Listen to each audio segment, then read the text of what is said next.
Story now and the reaction to U.S. President Donald Trump's decision to revoke the security clearance of former CIA Director John Brennan.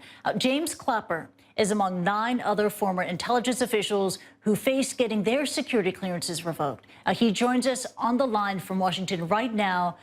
James Clapper, welcome to the program. Thank you for joining us. First, your thoughts on why the president did this. Why did Mr. Trump make this move against Brennan? Why is he targeting you? What message does all of this send?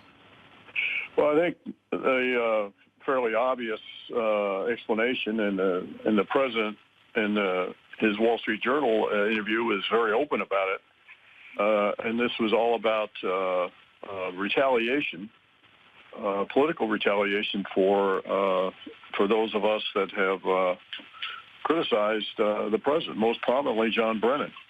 I think it sends a very, very chilling message to people in the intelligence community, particularly those who participated in the original intelligence community assessment, which was the catalyst for a whole sequence of events, not the least of which, of course, is the Mueller investigation. So apparently the president decided that anyone who touched that or caused it is, by definition, qualified for the enemies list.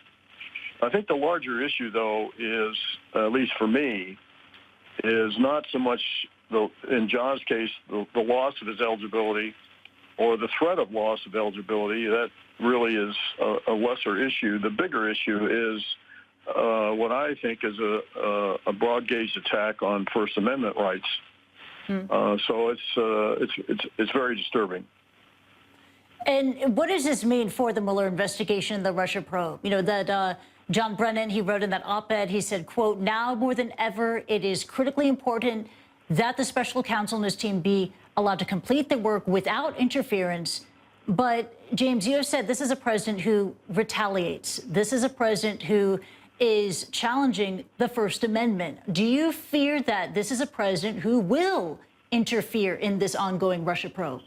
Well, I wonder about that. I raised that point yesterday about what if the president, having discovered this newfound weapon of his, decides to revoke the eligibility of the special prosecutor Mueller himself and his team, which would, of course, profoundly interfere with and inhibit the completion of the investigation. And as John said in his op-ed piece in the New York Times, it is absolutely crucial that Mueller and his team be allowed to complete the investigation in due course without interference from anyone.